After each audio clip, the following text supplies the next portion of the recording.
पहला टारगेट ये है कि युवाओं को रोजगार हम कैसे दें। और आप देख रहे हैं कि बार बार कोरोना डिस्टर्ब कर रहा है। छोटे छोटे जो भी बिजनेसमैन हैं मतलब एक तरह से हताश हो चुके हैं। कोरोना की वजह से हर्बल का डिमांड थोड़ा ज़्यादा था, तो हमने सोचा कुछ हर्बल का जुड़ा हुआ बिजनेस शुरू किया जाए। और हमारा पार्टनरशिप पे प्लांट है उत्तराखंड में, जहाँ से हम लोग इस मटेरियल को लेके वहाँ से पूरा प्रोडक्ट तैयार करके मार्केट में लाएंगे।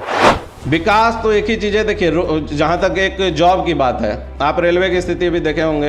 एक लाख अगर वैकेंसी आती है तो उसके लिए 1 करोड़ एप्लीकेशन जाता है, तो पॉसिबल नहीं है कि सबको दिया जा सके।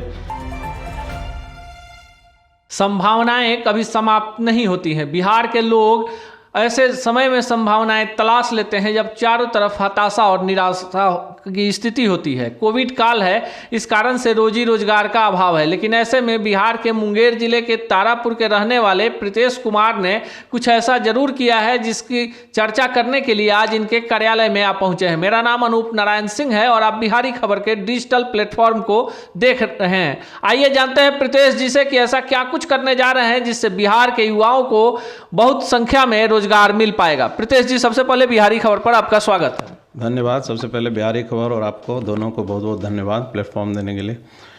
सबसे पहले तो हमारा जो टारगेट है कि युवाओं को रोजगार दें। पहला टारगेट ये है कि युवाओं को रोजगार हम कैसे दें। तो हमारे पास जो क्षमता है, हमारे पास जो संसाधन है, उसको देखते हुए हमने कोशिश किया कुछ ऐसा शुरू किया जाए। और आप देख रहे हैं कि बार बार कोरोना डिस्टर्ब कर रहा है। छोटे छोटे जो भी बिजनेसमैन हैं मतलब एक तरह से हताश हो चुके हैं कि अब क्या करें नहीं करें। एक बार वो सेटअप तैयार करते हैं, फिर पता चला कोरोना आया, फिर सेटअप तैयार किया, फिर कुछ डिस्टर्बेंस। इससे क्या है कि मतलब वो अंदर से टूट जाते हैं। तो हमारा टारगेट बेसिकली वही था कि कुछ रोजगार दें।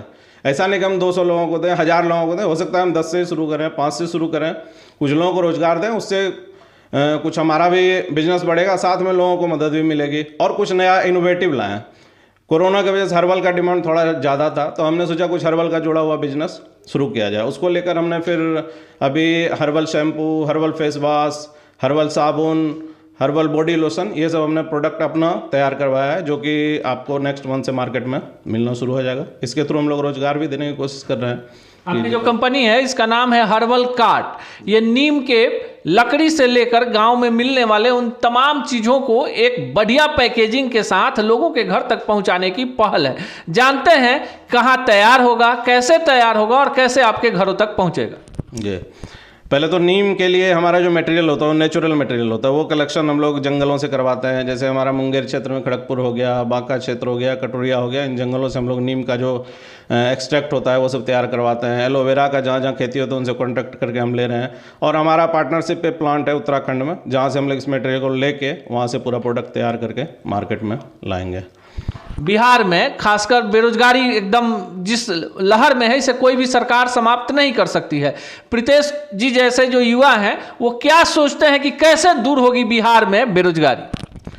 बेरोजगारी दूर करने का एक ही सबसे बेहतर उपाय है कि गांव में कुछ ना कुछ कुटीर उद्योग टाइप से शुरू किया जाए। उसके अलावा कुछ भी नहीं है। और दूसरा क्या है, सरकार की तरफ से फोकस तो प्लान तो कर दिया जाता है। जैसे उद्योग विभाग की ओर से बहुत सारा लोन दिया गया, वो लोन लोगों को मिल रहा है, बैंक दे रही है नहीं दे रही है, ये सब मॉनिटर करना बहुत ज़रूरी है।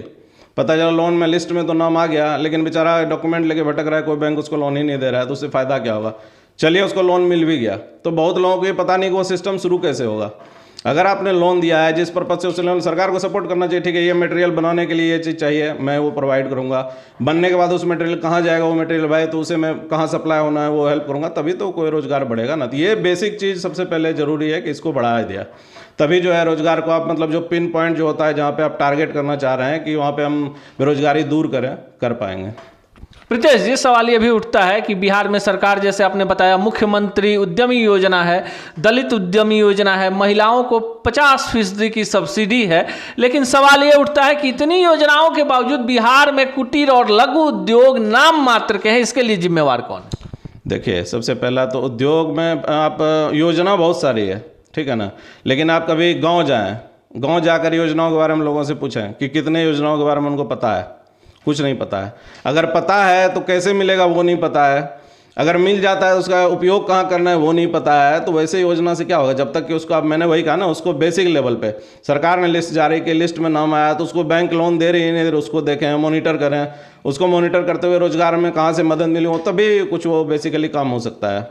अदरवाइज लोन तो ठीक है मिल गया लोन, लेकिन उसके बाद अगर कुछ काम ही नहीं होगा तो बेचारा वो और कर्ज में आ जाएगा। तो उससे बेहतर है कि उसको मॉनिटर करे गवर्नमेंट अपने लेके, भाई लिस्ट में मैंने 100 लड़के का नाम दिया, इसको मिला कुछ या नहीं मिला, या लिस्ट निकल गया कुछ मिला नहीं, तो फायदा कुछ नहीं उससे। बिहार के मुख्यमंत्री कहते हैं कि पूरे देश की थाली में एक बिहारी व्यंजन होना चाहिए, और ऐसा नहीं है कि नए में बिहारी व्यंजनों की मांग है, चाहे सिलाव का खाजा हो या मनेर का लड्डू या बाढ़ का खोआ वाला लाई, हाजीपुर का केला हो या मुजफ्फरपुर की लीची या भागलपुर का कतरनी चूड़ा, पहले से ही लोगों के जुबान पर चढ़ा हुआ है। मधुबनी के मखाना की धमक पूरे विश्व स्तर पर है, बावजूद इसके बिहार में उचित मूल्य नहीं मिल पाता है। आइए जानते हैं प्रीतेश कुमार से क्यों नहीं मिल पाता है बिहार में उचित मूल्य यहाँ के किसानों को उनके प्रोडक्ट का। देखिए, कुछ तो उन्हें जानकारी का अभाव है कि किस मार्केट में ले जाके इसको हम सही दाम पा सकते हैं। लोकल जो मार्केट है वो बेचारे, जैसे किसी गांव में, हम गांव की बात करते हैं, गांव में उन्होंने कुछ प्रोडक्ट बनाया या पैदावार किया, तो लोकल ही कोई मिलेगा, वो आएगा, उससे बोलेगा इतने का मैं लूँगा, लेके वो जाके अच्छे दाम पे दूसरे मार्केट में। तो स्थिति वही है कि उन लोगों को पता नहीं कि मैं कहाँ जाके बेचूंगा कि मुझे जो है अच्छा उसका भाव मिलेगा, इस वजह से उन्हें सस्ते दामों में मिल जाता है। बाकी उसके ऊपर जब कंपनी के हाथ में जाती है तो वो उसको जो है यूटिलाइज करके इधर मार्केट उधर मार्केट डिस्ट्रीब्यूट करके अच्छा रेट बना लेते हैं उसका। बिहार में खासकर खगड़िया का जो इलाका है, बेल्ट है, खगड़िया सहरसा का जो बेल्ट है, वहाँ मक्के की खेती होती है। बांग्लादेश वो मक्का चला जाता है, ग्लूकोज बनता है, फिर भारत वापस आता है और आप और हम उसे महंगे दामों में खरीदते हैं। प्रीतेश जी, चूंकि आप कुछ क्रिएटिव काम करना चाह रहे हैं बिहार में उद्यम के क्षेत्र में, तो सवाल ये है कि जो जो प्रोडक्ट हमारे यहाँ होते हैं क्यों नहीं उनके प्रोसेसिंग प्लांट स्थानीय स्तर पर हो कि लोगों को रोजगार भी मिल जाए, उचित मूल्य भी मिल जाए। इसके बारे में आप क्या सोचते हैं? बिल्कुल, यही तो होना ही चाहिए।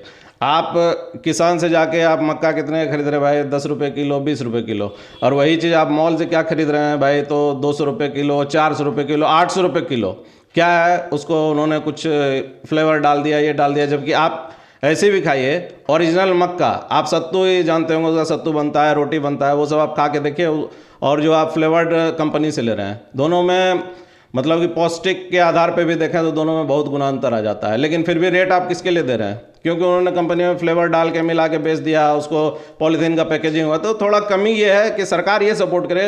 अब कोई मान लीजिए हमने कोई प्लांट बैठाया मक्के का आटा तैयार करने के लिए, उसमें पैकेजिंग चाहिए, तो थोड़ा फैंसी पैकेजिंग करके अगर लोकल मार्केट में उतारा जाए तो क्यों नहीं चलेगा, सब चलेगा। चलिए, आखिरी सवाल, बिहार का विकास कैसे होगा? विकास तो एक ही चीज़ है, देखिए, जहाँ तक एक जॉब की बात है, आप रेलवे की स्थिति भी देखे होंगे, एक लाख अगर वैकेंसी आती है तो उसके लिए 1 करोड़ एप्लीकेशन जाता है, तो पॉसिबल नहीं है कि सबको दिया जा सके नौकरी। उससे बेहतर है कि रोजगार पे फोकस किया जाए। और रोजगार, मैं कहता हूँ एक पंचायत में अगर 10 से 15 रोजगार प्रोडक्शन हो गया, छोटे छोटे उद्योग अगर लगा दिया जाए तो मेरे ख्याल से 10 उद्योग मतलब कम से कम 100 लोगों को रोजगार, 100 नहीं 80 लोगों को रोजगार, तो बहुत बदलाव आएगा। यह है प्रीतेश कुमार, और इनका मानना है कि गांव में जो कुटीर और लघु उद्योग परंपरागत तरीके से चल रहे हैं, चाहे वो पत्तल बनाने का उद्योग हो, अचार बनाने का हो या चना का सत्तू बनाने का, अगर उसे बढ़िया पैकेजिंग के साथ बाजार में उतारा जाए तो बिहार के प्रोडक्ट किसी भी प्रोडक्ट से कम नहीं है। अपने हर्बल कार्ड के माध्यम से कई तरह के प्रोडक्ट के साथ बिहार और देश के बाजार में पदार्पण करने जा रहे प्रीतेश कुमार का मानना है कि बिहार में संभावनाएं कम नहीं है, लेकिन सरकार को अपनी नीतियों, नियत और कई सारी योजनाएं हैं, उसे वास्तविकता के धरातल पर पूरी ईमानदारी के साथ उतारना चाहिए। मिलेंगे बिहारी खबर के इसी डिजिटल प्लेटफॉर्म पर किसी अन्य उद्यमी से इसी वक्त इसी कार्यक्रम में। तब तक के लिए दीजिए विदा, नमस्कार।